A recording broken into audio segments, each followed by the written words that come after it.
Hello, and welcome to Fantasy Writing for Barbarians. That's right, I am on camera for once, and unless you're listening to the audio version of this will be the first time I'm actually talking to you via video, which is definitely fun. Not something I'm going to do all the time, sorry, but in case you don't know who I am, my name is Jon Negroni. I'm a published fantasy author and professional editor with over 10 years of experience, not just as an editor, but as a writer too.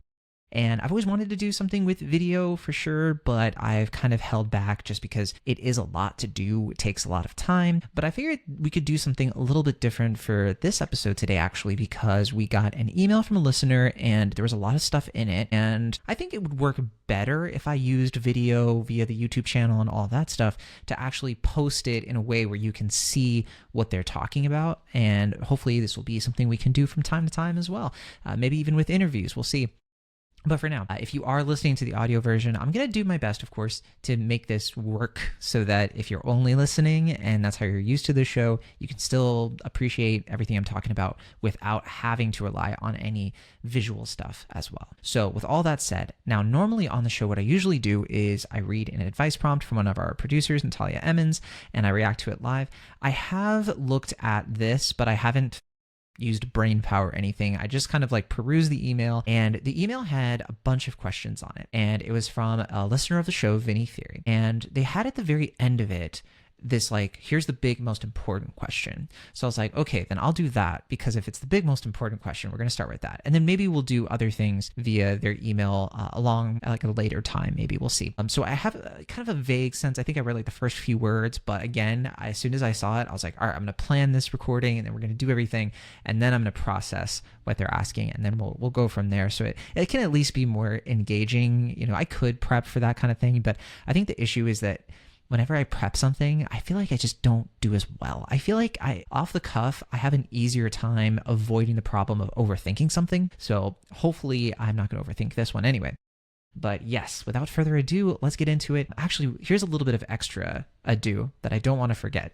I do want to announce that, well, first of all, if you like the show and you want to support us, Fantasy Writing for Barbarians, you can check out, well, first of all, you can leave a review and a rating on Apple Podcasts, Spotify, whatever you like, if you haven't done that already. Thank you if you have. But also, you can send us an advice prompt. We want to hear from you like this listener did with their email. Would love to react to more people within the community, not just folks who maybe post something on subreddits or the Discord or what have you. So if that is you and you have a question, we are getting more stuff that's coming in. And so I'm trying to keep track, and producer Natalia is also helping with that as well. And I'm always kind of sending both Natalia and our other producer, Bridget, kind of like, here are some comments that are rolling in. And so we are aware of everything that's coming, and hopefully we can do another episode too soon where we can do a grab bag, since a lot of this stuff tends to vary in terms of like the topics. A lot of them are reactions to previous episodes and all that. But if you have something specific, you have something that you really want to get across that you feel like we haven't had the space for, we haven't talked about yet, definitely want to hear that from you. Fantasy Writing for Barbarians at gmail.com is the way to do that. And that's of course linked in the show notes. So you can check that out and hit us up whenever you want. And real quick, I did also want to plug something that we just launched this past week, or I just launched, which is technically I've had this for a while. A few months ago, I set up a Substack for the first time because I realized that my mailing list on my website was inactive, and all the subscribers I had, I didn't realize that I had lost access to it. So I'm very upset about that. So what I did is I set up a Substack that is going to essentially be my new mailing list for my website, and also it's going to be a place where I can publish and post any of my short stories that I'm either not submitting because I'm just writing them, I'm not really writing them with intent to submit, or because they've been rejected for whatever reason. And so I just published the first short story yesterday. I'm recording this on Monday, January 13th. So I posted it yesterday, and this was a short story I wrote like a year and a half ago. And it's funny because I told myself I would never release it or show it to anybody, but then I just did it anyway. So I can actually share that with you now. If you're watching the video, you can see the website, but it's called Serdock. That's the name of the actual website that I set up, the Substack that I set up. And this is the first short story that I published. It's called To Feel Like a Person Again, a haunting tale of love, loss, and the hopeless desire to do it all over again. And this is essentially like a ghost story romance. It's a short story that I wrote because I wanted to dip my hand in some dark academia for the first time, like really give it a shot and see if I liked it. And it's kind of dark academia. It's really kind of different though. It's a little bit more of a meditative piece, and it's very voicey. I'm really proud of it. I think that it turned out pretty well. But if you want to read it for yourself, or if you want to be aware of any of the stuff I'm doing short story wise, and just kind of get a sense of like, how does Jon follow or break his own rules that he talks about on the show? This is the place where you can give me the business and call me out, because there are all kinds of times when I'm like looking through my stuff and I'm like, I need to practice what I preach better for sure. But of course, that's the beauty of short stories, is that you can experiment, you can try breaking some rules here and there, and you can get those really good feedback reminders from folks on, oh yeah, you know what, this is something I struggle with, before you actually jump into the very deep waters of writing a novel and committing a ton of time. So as always, I highly recommend getting into short stories. If you don't already, it's a wonderful way to improve and refine your work. But with that, I'm going to switch this over to our email that we got from Vinny Theory. So Vinny Theory has been listening for a while. Vinny kind of comes in with comments pretty regularly, so love hearing from them. And I think we have it right here. Here we go. Okay, so I just took the email because it was a longer email, and I just put it into a Google Doc here. So that's what you're looking at. So Vinny Theory writes, and you can follow along, of course, on the YouTube channel. Vinny writes big/most important question. So as I was referring to before, this is at the end, and so this is the thing they wanted me to talk about the most. All right, so what makes a story maximally commercial/marketable? In other words, what are the patterns between all the stories that become iconic in the eyes of the general public, i.e. Harry Potter, Star Wars, Lord of the Rings, Percy Jackson, Hunger Games, Twilight, Dune, etc.? And they also write, for context, I've asked many YouTubers this question and no one will answer it, claiming that no one knows. But that's simply not true. I myself have even detected many of the patterns your story needs, and they do a list here. I don't want to get into the list yet. I do want to evaluate what they have to say about this, but first, I kind of want to react to it myself. So we're going to do that. And I'll start by saying this. When I was studying mass media in college, I had a major in advertising and public relations when I was an undergrad. And I had this class that was very influential. It's actually that class, I'm still friends with my professor from that class because it's the reason that I started blogging. It's the reason I started writing.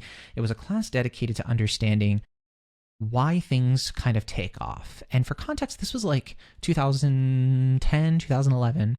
And this is around the time where YouTube videos had been going viral. We were kind of seeing like viral internet stuff happen like in the early stages. So it's 2011, right? So it's been like a few years since Facebook memes started becoming more of a thing. Twitter was launched in like 2007. We were starting to get like a cultural understanding of like this thing pops off on the internet and everybody is talking about it. That was still fairly new when I was in school. And we had this like whole class that was talking about why some, for example, commercials will succeed. They'll generate lots of conversation. We talked about Super Bowl ads, and we try to figure out like what is the common denominator between all of these things that seem to just like take off with the public, that capture people's fascination. And the thing that Vinny Theory actually said here about like no one knows, I think the reason a lot of people say that is because in reality, like there are times when it should be successful. Like you have an advertising campaign, you have a movie, you have something that has all the elements that you would think would make it popular, that people would react to and all this stuff, but then nobody cares, or it just doesn't take off for whatever reason. And so it's sort of relegated to this, oh yeah, it's mysterious, it's ambiguous, you never know, there's like a secret recipe to it that just nobody can crack the code, you can only just do your best. And I understand and sympathize with an element of that in the sense that you can't fully, like it's not a science all the time. I mean, sometimes you are going to do your best and it is going to hit the marks, but it's still not going to take off because usually it's a combination of things. You know, usually you can do your best and you can have everything in the right spot, but if the timing of its release is wrong, or if you don't market it the right way, or if it just has a fundamental flaw that you overlooked, there are all kinds of variables. And if you try to just push yourself to always get it perfect, then it can be an issue. It can definitely be one of those things where you, like I was saying before, you overthink it, or you're trying so hard to make something all things to all people to hit all those marks that it just ends up being a middling mess. It doesn't have a unique vision, all of this. And so it's tough. It's hard to force the recipe of success on something, because a lot of the time when you chase that success and you try to chase what's been successful, you just end up creating something a little bit soulless that doesn't really have anything to it that's going to resonate with people. Now, all that said, I do believe that there is a fundamental universal thing behind these stories that Vinny Theory has kind of just like laid out here. I'll try to explain it this way. So have you ever noticed, make sure I'm explaining this right. Have you ever noticed how like these stories do need to really like take off? You know, like they have to feel fresh and familiar at the same time. I think I've talked about this before a few times actually. You have to have something that does feel original, but it has to have an element of something that people can relate with. It's like how a story can tap into something that, you know, we intuitively already know, but in a way we've never quite seen before. And let's take Harry Potter, for example. It is a typical, almost kind of cliched chosen one tale, which a lot of people can criticize for various reasons of like, well, how many chosen one tales do we get? We get so many, but people still love that story.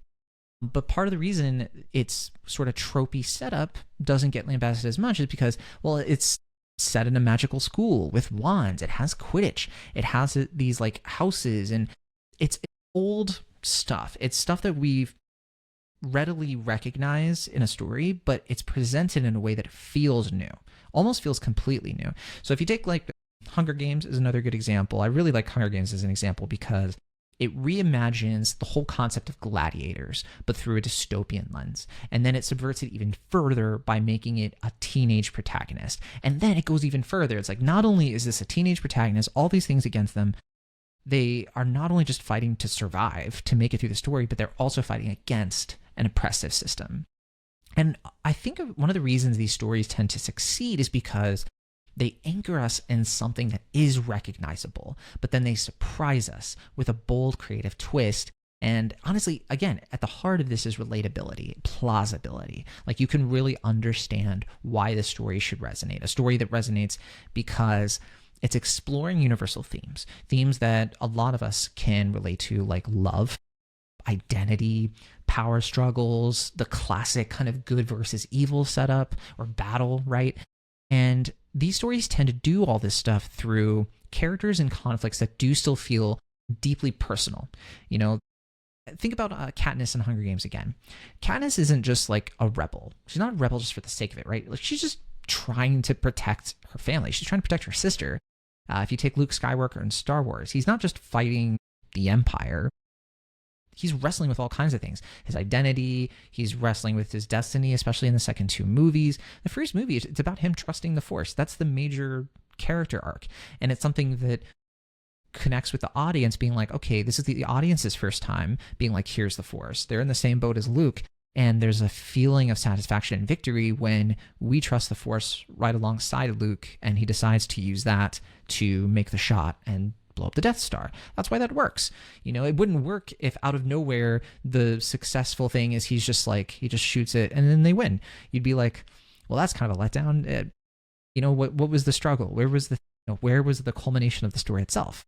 And overall, I just think that these characters, as they face different challenges, yes, the challenges are fantastical and they reflect struggles that we understand, but also the stakes are going to be high. They're going to be on a grand scale. That's the beauty of fantasy, right?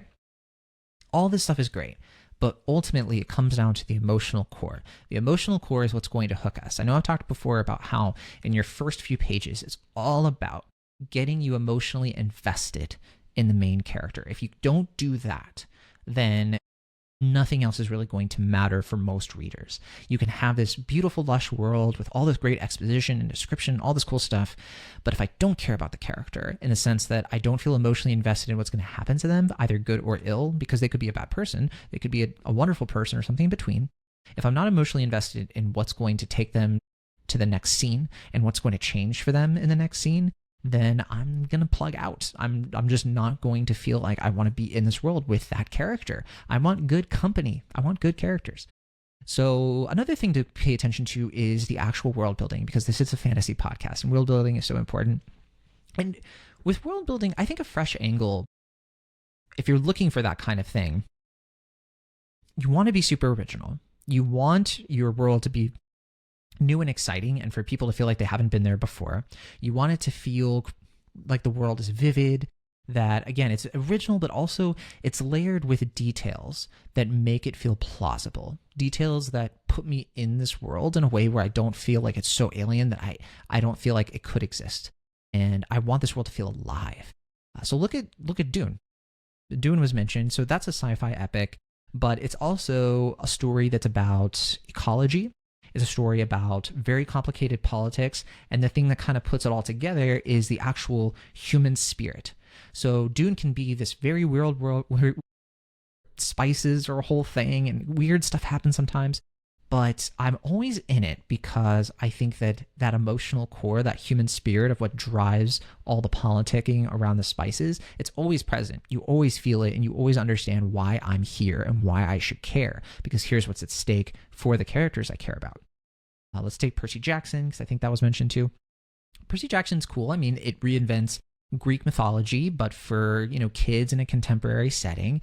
And you can kind of have this like very, awe-inspiring or awesome sort of like, ooh, Greek gods, that's super cool. But also we're in a world where this is a world I recognize, right? Like, oh, it's New York, smartphones and all that stuff. It's been a while since I read any of the books, but I don't really know how much they actually dive into the contemporary stuff. But you understand that it's a world that I recognize. Like, I see this world different from Harry Potter in the sense that Harry Potter almost always just in Hogwarts, which is very like timeless, out of time and all that. But Percy Jackson is more of its time, and that's sort of the point of the story. So that's another example of taking something that's kind of fresh, which is it's okay, it's like Greek mythology, but the children, like the half gods of like Greek mythological gods, but in a setting that we recognize and we feel like we can put ourselves in it. And again, all this stuff needs that emotional core. It needs that thing that's kind of tying us into why the characters are here and why we should care about them. And I think these worlds, they draw us in because, well, first of all, they tend to be richly imagined. They're not just like places that feel like, I don't know, a checklist, or feel like a world where it's like very perfunctory and like, I don't want to be here. I mean, think of Hogwarts. I understand, like Harry Potter, it's tough to like Harry Potter these days because it hasn't aged super well. But I think that one of the reasons it took off the way it did is because people wanted to be in Hogwarts. Like, people wanted to be in those different schools. They wanted to like exist in a world where magic is possible.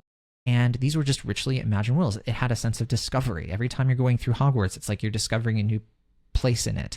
There was the mystery angle of it. And so that also aided the sense of discovery. And I think that like as you explore these different worlds, and you want to explore these different worlds, like you want to explore the world in Percy Jackson because, well, what would the world be like if Greek gods were real? And how would that affect the contemporary setting we understand, right? And it's fun in those stories to be like, here are some new rules. Here are some kind of different details that are really intriguing, and they are layered throughout the entire plot. So you always feel like you're in a good fantasy setting. You're exploring the world alongside the characters. Song of Ice and Fire very much is like this as well. Because everywhere you're going in Westeros and Essos, it has its own kind of built-in world that feels so figured out, and it has so much detail and description to it. It just feels like you're traveling to a new place. And that's why a lot of people love fantasy, is because that's just such an exciting thing to do as a reader. But I do think, like here's the actual kicker. All of these stories I'm talking about, they tend to bring their originality into a very sharp focus with actual symbols and aesthetics and moments that are extremely memorable, that you can just kind of like quickly understand. Like I hesitate to call it branding, but you can like immediately sort of understand the world based on one symbol. So for example, Hunger Games. Okay, so the Mockingjay pin. The Mockingjay pin is iconic, right? You can immediately be like, that's Hunger Games. The One Ring from Lord of the Rings. You're immediately like, yes. A lot of stories tend to miss this. I've noticed this a lot when I read stuff that's submitted to me, even short stories too. But I'm like, there's nothing that I can grab onto in a tangible way that I understand the story through this one symbol. And that is such a great shorthand for making your story feel alive, feel like it has something it's resting its hat on. So hopefully a lot of you too are going to be like, oh yes, this is my version of a lightsaber that I have that makes my story really stand out because it summarizes everything in like one kind of cool fixture that makes my fantasy story such that people will be in this world and want more of this thing, and assemble kind of spider webs into all these cool corners and places. So yeah, I'd say that you want something like that. You want something that's easy to share, that's memorable, that iconically pins your story in place. And you also want this stuff to matter too. Like, you want to write a story that has themes. We've talked about themes on this show before. You can't force a good theme. A lot of folks will, myself included, will recommend that you don't overthink theme before you really draft the story itself. You should probably just kind of start with the story and start with something kind of personal, put characters through certain situations, let the themes kind of organically come about on their own. And then when you're editing, maybe tighten up those themes and make them more pronounced as you see fit, right? But there are times when I'm writing and I feel like I'm feeling a mood, something's going on in the world. There's like a cultural event happening, current events, political stuff, and I'm just feeling like I'm in my feelings. I'm feeling like the world is a certain way, and it's going to edge out into my writing or bleed into my writing. It's going to start showing up. And whenever I notice this, I try really hard to lean into it because it can fade very quickly. And there are a lot of stories we've talked about already that the timing of when they came out is so key. Lord of the Rings came out. Tolkien was, of course, really using it as a way to process World War II or World War I, one of those. And I think it was World War II. But he was genuinely just kind of trying to tell the story of like going off to war and what that means, like what happens to the Shire when they return in the books, not the movies, but then also understanding that like how war truly changes you, how violence truly changes you. And all those things are so impactful and resonant of a specific cultural mood that was going on when he published The Lord of the Rings. And there are all kinds of things that we can do now in our current time. There are themes that you can harp upon, such as rebellion and hope, empowerment. I'm sure, like, as I say those words, you're kind of like, yeah, Hunger Games, Star Wars. Like, a lot of those have the same kind of thing at their, like, beating heart. And if you don't really have that in your fantasy story, it does make it less commercially viable. It makes it less marketable because it's not going to feel like it really matters when people read it. And I've kind of moved away a little bit from the original question, I guess, which was, what makes a story marketable and commercial? And the thing is, think of it more as you are getting the person to read the story. That's the first step. What makes it marketable and commercial is when they finish that story and they share it with somebody else or multiple people.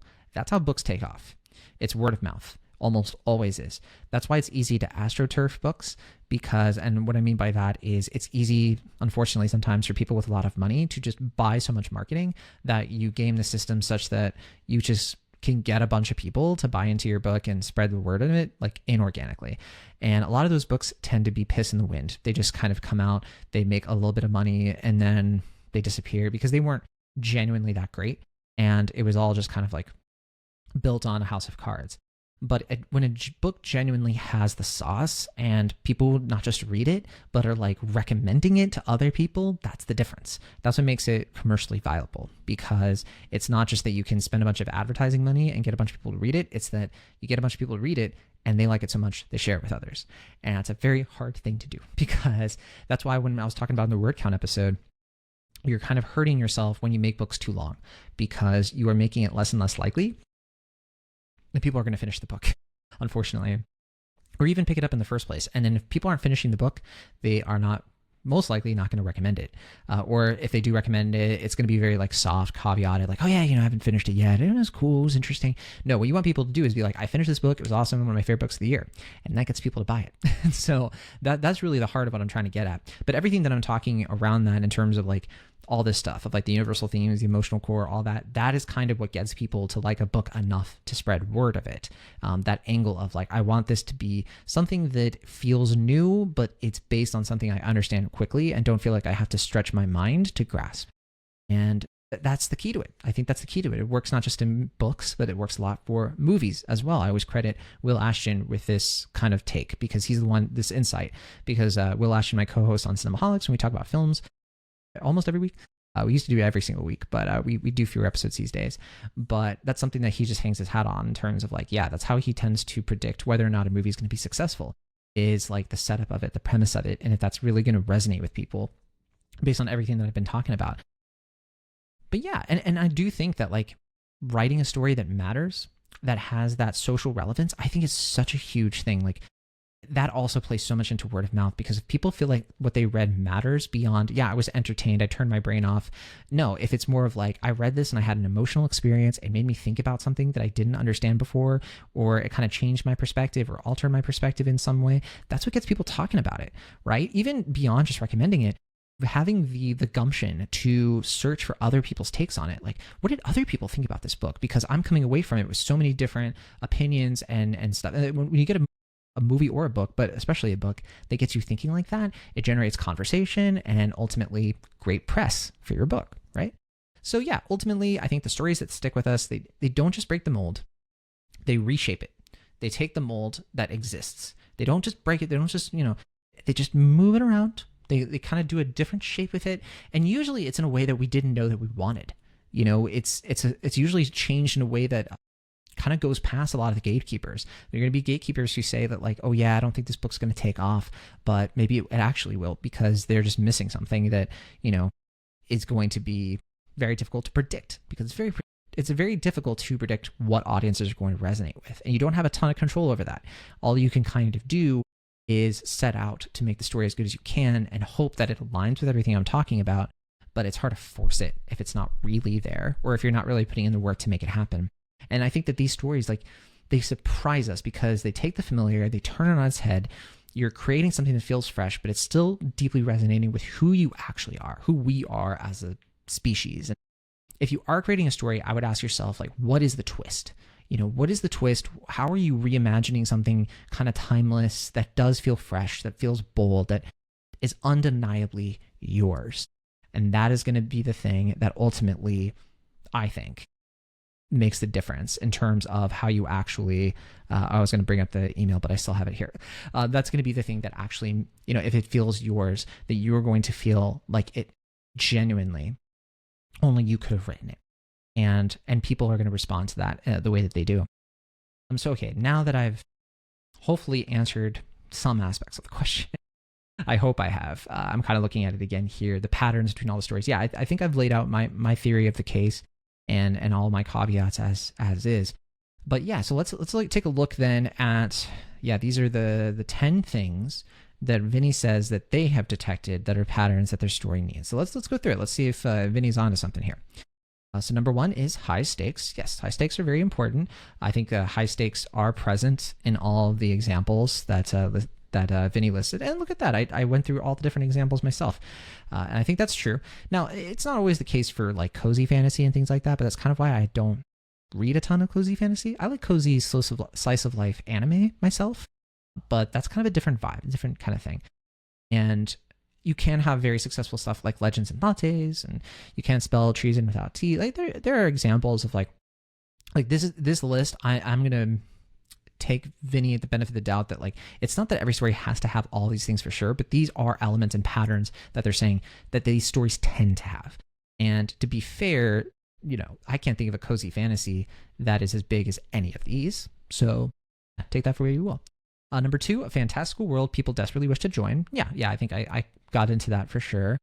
A magical society children believe is real and hidden somewhere out there, and logically explains the weird phenomenon in our own worlds, such as witch trials. Harry Potter, Star Wars is real, but it's just in a galaxy far, far away.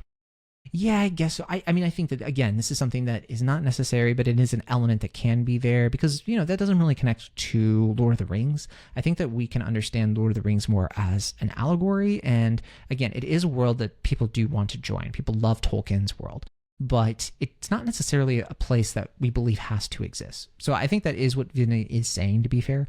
But I think also like you can have really successful fantasy that Dune is like this too, where it's not that it has to be a magical society. It can be more, I think that more underpinning thing is that, particularly in kids' stories, wish fulfillment. is kind of the underpinning thing. And a magical society can be an extension of that wish fulfillment, but you can find other ways to do this that break the mold there. That it's like, what do people want the world to be like? And then you kind of flesh that out in different ways. And Star Wars might be a better kind of example of that, because the wish fulfillment of Star Wars is being able to go to all these different planets and go on this incredible adventure and do, like, that's more of a wish fulfillment thing than it is of a society of things that I believe, or even a fantastical world I desperately wish to join. It's also that not only do I want to join it, but I genuinely want somebody to experience this kind of adventure because it makes me feel like anything is possible. So that's kind of the element that I think is really present there. Number 4, unique/original vessel that the magic powers comes through. Wands, lightsabers, pets, Pokemon. And I think this is a pretty decent, this is kind of in line with what I was talking about, that one thing, that iconic thing that makes your story stand out. So this is kind of what I was getting at too. It's like the Mockingjay pin, or in Dune, it's that voice, or the sandworms, actually, I'd say in Dune are more reminiscent of that. But the One Ring, it's like, it's one symbol that sums the story up. With Pokemon, it's the Pokeball, right? It's such an iconic thing. And even if you are just reading Pokemon, if Pokemon had just been a novel, the idea of like the Pokeball would have been along those lines. And then, yeah, Pikachu too. I mean, Pokemon has so many iconic things, but yeah, I think that that's one of the reasons why in that trailer for the new Superman movie that James Gunn is doing, I think that's why so many people gravitated toward talking about Crypto the Superdog, because that is an example of a pet, but it's like this instantly iconic symbol of something unexpected that people immediately are like, this is the movie, right? This kind of sums up the movie for me. And that's what Gunn is doing there. That's really effective. And it's something that I don't think he always, like, he did it with Guardians of the Galaxy with the Walkman, was like that, right? And also I would say the ship too, the Milano. But in the Suicide Squad that James Gunn did, I think that was something he kind of missed. I don't think he really had that in that movie in a similar way, for whatever reason. So it's not something that he's done perfectly, I guess. Number 5, unique/original magic system. Yeah, I mean, magic systems, we have a whole episode about it. I think that if you do something really generic with a magic, that can be okay. I think, for example, Gandalf, like the way magic works in Lord of the Rings, it was unique and original for the time, but of course it's not very original anymore. But it still works these days because it's a metaphor. Gandalf is like an angel kind of character, and it's more about like all the things that he can do that nobody else can do, and that's what makes him interesting, and there's a whole thing behind that. But in these days, because fantasy is so saturated, there are so many different fantasy stories that it is really important to have a magic system that does feel different.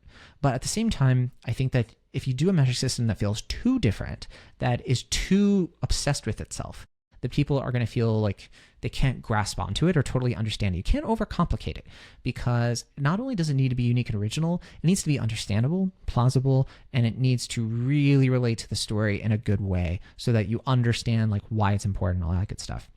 Number 6, dominating a new/untapped category. So space wizards, Greek mythology, pirates, werewolves, and vampires. This one I think that I kind of get what he's saying. I hesitate with this one because I never want to think of it like I'm going to write this story because I think that people will like a story about space, or people will like a story about, I want to write it because I want to read a story about pirates. I want to read a story about this because I'm interested in it. And I think that, for example, with werewolves and vampires, if you're taking Twilight, I think that there were tons of vampire stories, tons of werewolf stories. It's not that it was an untapped category. It's that it was a familiar kind of thing. People understand vampires before Twilight, right? People, like, there were Dracula, there was tons of stuff. But it did it in a different way, right? It's not that it was an untapped category. It's that it was a category with room for potential, of which you could actually take the vampire thing and really explode it in a way that was original, even though it's not technically original, if that makes sense. Even things like space. I mean, that was the key to Star Wars, right? Is that George Lucas was inspired by Flash Gordon, John Carter, and he wanted a movie to fill that void of like, we don't have like a space opera like this, a space fantasy out there today. But I think the only reason it really worked is because his passion was so apparent for it. You can tell that he was doing it not because he felt like this was a category that was like new, but it was more sort of like category he felt like could be done better in a new way. So I sort of like, it's not even that I disagree with this, it's just I think that it needs more clarification in order for us to fully like get it. Number 7, scenes and settings so iconic and cohesive they could be Lego sets. I like that. I mean, I think that that's a fun way to kind of judge your own story of like, could I do a Lego set of it? But what's the fundamental truth behind that, right? It's like it needs to have so much description and tangibility that you can sort of have this like playground that it exists in. Another way to think about it would be, would it really work for people to do fan fiction in your setting? Would they have the tools that they need to do that? Is your setting vivid and original and detailed enough that people feel like, I could not only could I be in this world, but I could build something in this world myself? Is it a sandbox? Or is it just kind of like a cheaply painted set on a play that feels way more like 10 other things than its own thing? So I like that a lot. Number 8, creative/unique items and animals in the storyline that could become McDonald's toys.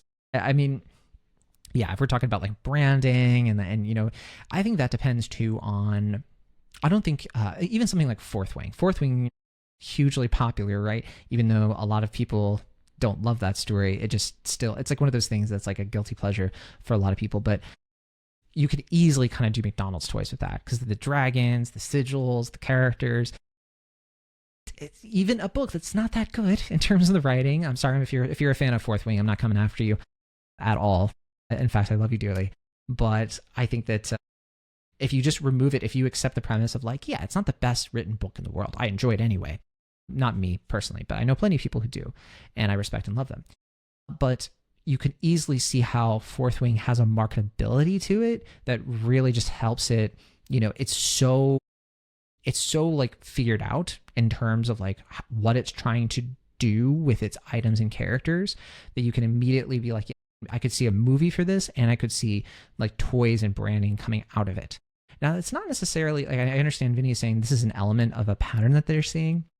It's not something you can always kind of predict or try to like, even with the Lego set thing, it's kind of, I think that's a better way to look at it because that's more about the world and kind of what you can do to make it more lived in, versus this is something that's a little bit more of like what kids want to play with toys based. I don't know. It's an interesting road to go down, but it's not one that I think I would dwell on. I think that I would kind of maybe move away from that kind of thinking myself because I don't think it would help me as a writer, but I could see that it could help other people, especially if they're doing a different kind of story than I'm imagining right now, if that makes sense. And I mean, Twilight, I mean, toys with Twilight, I guess there were. Number 9, a new/unique competition, pod racing, Quidditch. Yeah, I mean, it's fun to have little competitions in your stories. You don't need them. I'd say that with Star Wars, like, there wasn't really a competition in A New Hope, and that was the one that really took off.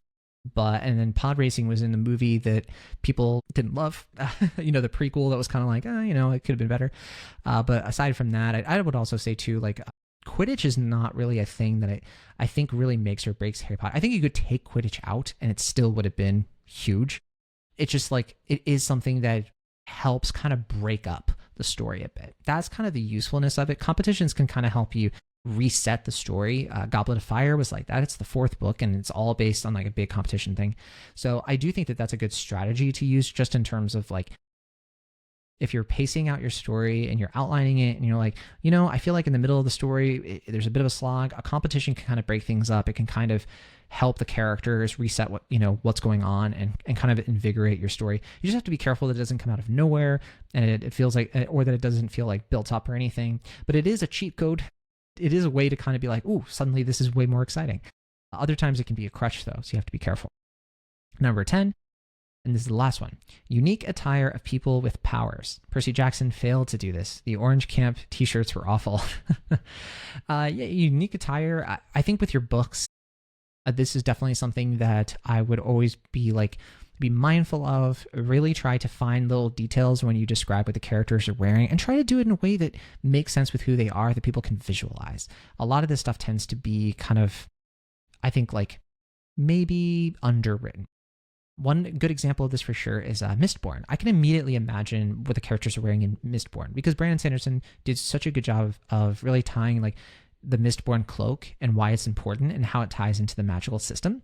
And it was very unique for the time too. You can immediately visualize it, and it's such a cool visual of Vin using her Mistborn powers, gliding through the air, pulling toward things, and like how her cloak kind of goes with her. So that's a really good example. And in Star Wars, of course, like the whole like characters wearing the robes and all of that, like the dark characters having like these really cool, suits and everything. And it was taking from, the fascist, World War II, like the Nazis and stuff, right? So I think that whenever you're coming up with like the costumes and the attire, I think maybe try to just always tie it to how is it reflecting the characterization of the person, because you have to think of it of like, why would this person choose this to wear, or why would this movement or organization or empire or whatever choose this to wear, and tie it to what's interesting about them. I once wrote about these like militaristic characters, and I made it so that they wore these like helmets that had like feathers coming out on the top, and that was all to say that it's because they come from an empire that is very boisterous, that is very like, it's not about trying to win battles necessarily. It's trying to like peacock, basically. And so you want to find like unique ways to just get that characterization across. And in that case, I was borrowing from real life stuff. I mean, that is something that, the Spanish Empire did, for example. So anyway, this is really good. I think that's, and then Vinny said, I could go on and on, but to say there's simply no answer is a lie or an act of ignorance/laziness. I wouldn't go that far. I think it's because people maybe they don't want to overpromise something, and they may generally just not know, or they may just generally be feeling like, it's not that they're lazy. I think it's that everything that we've talked about, there are so many exceptions to it. There are so many stories that become popular even though they suck and they don't have any of this stuff. So there are exceptions to every rule, right? But we can, to Vinny's point, recognize that a lot of the stuff that does take off, we can recognize the things that they have in common and try to get at what I was doing before. What is the underpinning reason why that resonated with people? And it's a good analysis. It's a good way to kind of like study yourself on why certain things are popular. But I want to end with this, which is that if you try to chase the trends, if you try to make your story with that in mind of like, I want this to be super popular, you have to be careful. I'm not saying you shouldn't do it. I'm not saying that you shouldn't understand like, here's where the market is at and how maybe I can like gear my story to be more marketable friendly. But I think if you only obsess over, I want to write the next Star Wars or Harry Potter or Percy Jackson, you will most likely fail, because at that point, you're not writing a story that you actually want to write. You're not writing a story that has soul in it, that is an extension of who you are. What you really want to do is you want to write the story that you want to write. You want to figure out what that story is, and then you want to be mindful and aware of what has taken off before, so those things can naturally bleed into your writing. And when you edit it and you share it with others, you can have that in mind of like, what are some things I could do to spice up my story in a way that make it more marketable? And it doesn't have to be every single thing on this list that either Vinny or I have talked about, but it should essentially try to naturally grab those things. And I think that, again, if there is one thing that your story should have almost as a non-negotiable in many, many cases, it's what I was saying over and over again. Universality through a fresh, original angle on something that feels relatable and plausible. That is, to me, the most important thing that you can do to kind of cross that hurdle of your story actually mattering for most people. And then everything else, I think, are optional negotiables, things that would be nice to have, I guess, that you could hopefully try to make work in your story. So special thanks so much to Vinny for sending that over. I think that this was a lot of fun, and it was super cool to talk to you all on video for the first time. If you did listen to the audio version, you can pop over to the YouTube channel too if you just are curious, I guess. I'm just wearing my, I did choose this shirt specifically. I'm wearing now you can see it, but I'm wearing my pickleball shirt. And that was a nice little way of me saying that I don't just write, I love playing certain sports, especially pickleball. I love to run. And part of that is because my creativity comes from starting my days, going outside and getting fresh air and socializing and playing a game. Pickleball is a very fun game if you haven't played it before.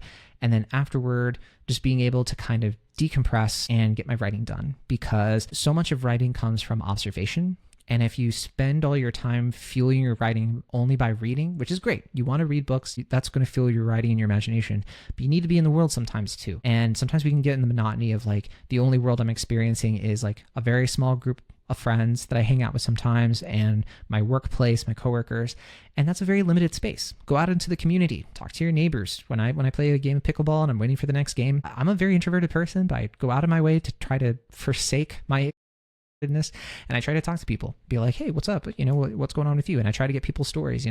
I try to get characterizations from people. It sounds a little weird, actually, the way I'm describing it right now. I promise it's not as weird in practice as I'm making it sound. But that's my nice little bonus tip for you before we say goodbye. All right. Thanks again for listening to the show. Thanks again to all of you who have subscribed and have been writing into the show. Very happy to be able to address at least one of the things on Vinny's list. Surely we'll get to the rest of this at another time. But yeah, if you haven't already, don't forget that you can join the Discord. Fantasy Writing for Barbarians has a channel within the In Between Drafts Discord that you can join, linked in the show notes. Our email, as always, is fantasywritingforbarbarians@gmail.com, also in the show notes. And I'm really happy to start the week off with you all, hopefully on a strong note. So have a good rest of your week and be sure to keep on writing if that's what you feel like doing.